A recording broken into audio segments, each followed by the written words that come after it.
क्यों अचानक रुख बदल लिया कांग्रेस के प्रति, विपक्षी एकता के प्रति? दीदी ने जो पहले कह रही थी गैर बीजेपी गैर कांग्रेस गठबंधन, अब विपक्षी एकता की बात क्यों?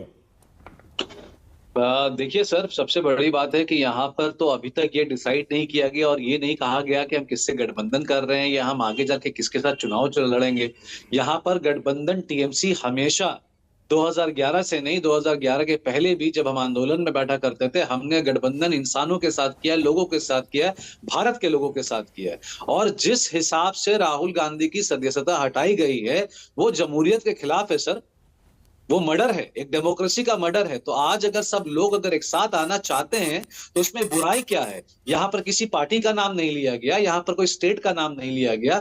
यहाँ पर यही अपील किया गया है कि सबको मिलकर एक ऐसे ताकत के साथ लड़ाई करना है जो करप्शन के पीक में बैठा हुआ है, जिसने करप्शन करना सिखा दिया है। और आज वो हमें कह रहा है कि हमें करप्शन के खिलाफ लड़ाई ऑन करना है, हमें चोर के अगेंस्ट ईडी भेजना है। तो सर ये सारी लड़ाई जो है ये भारत को मिलकर करना है। अच्छा, देखिएगा आज से 6 महीने के बाद सर। हाँ, आप बोलिएगा आपको टाइम दूंगा, लेकिन मैं एक छोटा सा सवाल बीच में पूछ लेता हूं। पार्टी नहीं सर, पूरे लोग मिलकर लड़ाई करेंगे। ओके, सवाल मेरा यह है, मतलब आप कम से कम ये तो मानते हैं ना कि टीएमसी ने स्ट्रैटेजी बदली है, अपना स्टैंड बदला है, अब आप गैर बीजेपी गैर कांग्रेस गठबंधन नहीं बोल रहे हैं, ये तो तय है ना? भारत के लिए बदला है सर, अब अपने देश के लिए बदला गया है। और अपने देश के लिए कुछ भी आप करिए तो वो सही है, चाहे आपको झुकना क्यों ना पड़े। भारत को बचाने के लिए हमने अंग्रेजों से लड़ा था, और आज ये नए अंग्रेज जो आए हुए हैं, ये काले अंग्रेज जो आए हुए हैं, इनके खिलाफ भी लड़ना बहुत जरूरी। ओके, और ये मिलकर ही लड़ना पड़ेगा। ठीक है, अब मैं ये जो तस्वीर है जो ममता बनर्जी ने वॉशिंग मशीन में कपड़े धोए हैं, ये मैं एक बार तस्वीर दिखा रहा हूं। मैं चाहता हूं कि इस पर आप बोलें और बताएं कि ममता बनर्जी स्टेज पर वॉशिंग मशीन क्यों लेकर गई। जरा लाइए तौसीफ को, लाइए विंडो में स्क्रीन पर इन विजुअल्स के साथ। बताइए तौसीफ, ये ममता बनर्जी, ये वॉशिंग मशीन है स्टेज पर, उसमें काला कपड़ा डालती हैं, फिर सफेद निकालती हैं, उस पर बीजेपी की वॉशिंग मशीन लिखा हुआ है, क्या मतलब है ये? सर ये बहुत अच्छा प्रचार हुआ है और मुझे इस बात का फक्र है जो ये धरना में जो आज बैठा गया है वो हिंदुस्तान के लोगों के लिए बैठा गया है। एक तरफ आप टीएमसी को चोर कहते हैं, डकैत कहते हैं, आतंकी भी कहते हैं, कई जगह तो मुझे भी आतंकी कह दिया गया मेरे नाम को लेके, और उसी जगह में वॉशिंग मशीन इसलिए बैठाया गया है।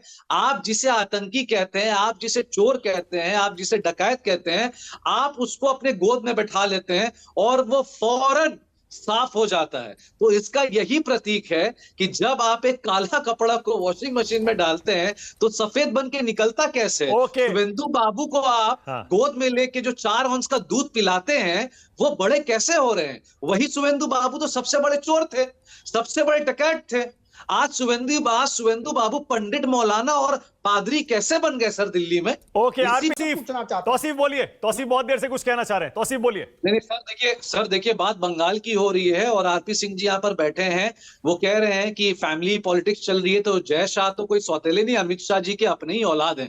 खैर बाद में आते हैं। मैं अभी आरपी सिंह जी को हाथ जोड़कर विनती करता हूँ कि नरेंद्र मोदी सर, आप सुन लीजिए सर प्लीज, बहुत सीरियस बात मैं बोल रहा हूं आपको और हमारे बंगाल की जनता के लिए बोल रहा हूं, क्योंकि आपके पास भी 18 सीट माशाल्लाह यहां पर है। आप यहां से कोई गैर नहीं है, आपके पास भी यहां पर 18 सीट आप लेकर बैठे हुए हैं। जनता ने आपको आशीर्वाद दिया, दुआ दिया सर। और आप, मेरी विनती, आप नरेंद्र मोदी जी से ये कहिए कि ये जो हमारी आपसी जो लड़ाई है हम लड़ लेंगे। बात सुनिए सर, ये जो आपसी लड़ाई है हम लड़ लेंगे, असेंबली में, पार्लियामेंट में लड़ाई कर लेंगे सर। अभी 8,200 करोड़ घर बनाने के पैसे और सर 11 लाख लोगों के पैसे जो 100 डेज के हैं सर, वो देना बाकी है। मैं आपके सामने चरणों में गिरना चाहता हूं, हमारे लोगों का पैसा कर दे दीजिए सर, क्योंकि वो बहुत निराश हैं। वो आपके भी लोग हैं। आरपी सिंह जी बोलिए, टाइम कम बचा मेरे पास। बोलिए आरपी सिंह जी। जो पैसा सरकार ने भेजा वो कहाँ गया? रात को 3 महीना वो जो पैसा सरकार ने भेजा था अलग-अलग मदों में, वो कहाँ गया? किसकी जेब में गया? ज्यादती है सर। वो कौन से पैसा चटर्जी के घर भेजा था या उसकी गर्लफ्रेंड के घर भेजा था? बचकाना जो हरकत है ये हम किसके घर भेजते हो? जो सरकार पैसा भेजी केंद्र वाला कहाँ भेजने की कोशिश करते हो? आप तो केंद्र सरकार की स्कीम्स का नाम बदल देते हो वहां पर।